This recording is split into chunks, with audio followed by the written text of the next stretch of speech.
Number 18 variation. Dear student, आज के इस लेक्चर में हम सीखेंगे कि वेरिएशन क्या होती है और वेरिएशन के कौन कौन से हमारे पास टाइप्स है। अब देखें, वेरिएशन की जो लफ्जी माना होती है वो क्या है हमारे पास, चेंज।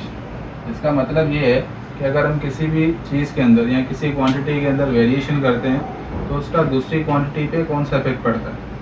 मतलब अगर एक चीज़ कम हो जाए तो क्या दूसरी चीज़ उसके साथ बढ़ेगी या कम होगी, या अगर एक चीज़ कम हो जाए तो उसकी वजह से दूसरी क्वांटिटी पे क्या इफेक्ट पड़ेगा। इसी को हम क्या कहते हैं, वेरिएशन कहते हैं। मिसाल के तौर पे अगर हम कोई कार या मोटर बाइक इस्तेमाल करते हैं, अगर उसमें हम कंटिन्यूसली उसकी स्पीड को इंक्रीज़ करते हैं या बढ़ाते हैं तो उसकी वजह से क्या होता है, गाड़ी की जो फ्यूल कंजप्शन है वो भी क्या होती है, इंक्रीज़। इसी तरह से हम एक और मिसाल ले लेते हैं, जैसे हमारे घर के अंदर बैटरी लगी हुई है। अगर हम फ़ैन की स्पीड को कंटिन्यूसली बढ़ाते जाएंगे, 1 पे चलाते हैं, 2 पे, 3 पे, 4 पे, 5 पे, तो उसकी वजह से जो एनर्जी स्टोर्ड है उसकी यूटिलाइजेशन भी क्या होती है, फास्ट हो जाती है। तो इस तरह के बहुत सारे मिसाल है जो वेरिएशन को डिफाइन करते हैं। अच्छा, वेरिएशन के हमारे पास कितने टाइप्स होते हैं, 2 टाइप की वेरिएशन हम पढ़ेंगे। फर्स्ट वेरिएशन को हम क्या बोलते हैं, डायरेक्ट, और सेकंड जो टाइप है वेरिएशन का, that is called the inverse variation. अब डायरेक्ट वेरिएशन का मतलब ये है कि अगर हम एक चीज़ को बढ़ाएं तो उसकी वजह से दूसरी चीज़ में भी क्या होना चाहिए, इजाफा होना चाहिए। एक चीज़ अगर इंक्रीज़ होती है या एक क्वांटिटी अगर इंक्रीज़ होती है तो उसकी वजह से दूसरी क्वांटिटी भी क्या होनी चाहिए, इंक्रीज़। या अगर एक क्वांटिटी डिक्रीज़ हो जाए तो उसकी वजह से दूसरी क्वांटिटी भी क्या हो, डिक्रीज़ हो।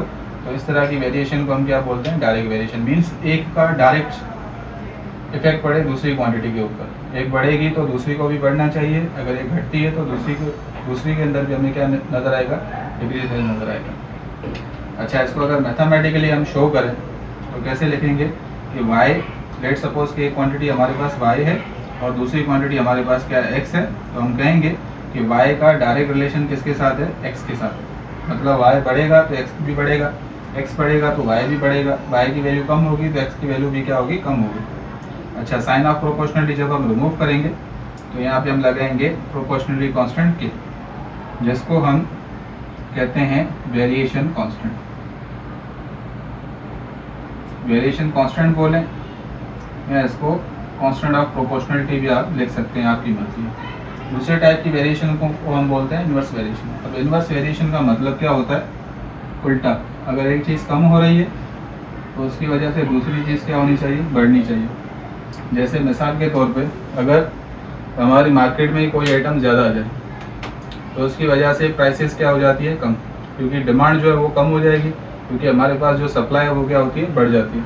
जब सप्लाई हमारे पास कम होती है तो उसकी वजह से प्राइसेस अक्सर क्या होती हैं, बढ़ जाती हैं। मीन्स एक चीज़ के घटने से दूसरी चीज़ बढ़ रही है, या दूसरी चीज़ के घटने से दूसरी चीज़ के बढ़ने से एक चीज़ क्या हो रही है, हमारी कम हो रही है। तो इस तरह की वेरिएशन को हम क्या बोलेंगे, इन्वर्स वेरिएशन। या इसको हम बोल सकते हैं अगर पहली क्वांटिटी बढ़े तो उसकी वजह से दूसरी क्वांटिटी हमारी क्या हो जाएगी, डिक्रीज हो जाएगी।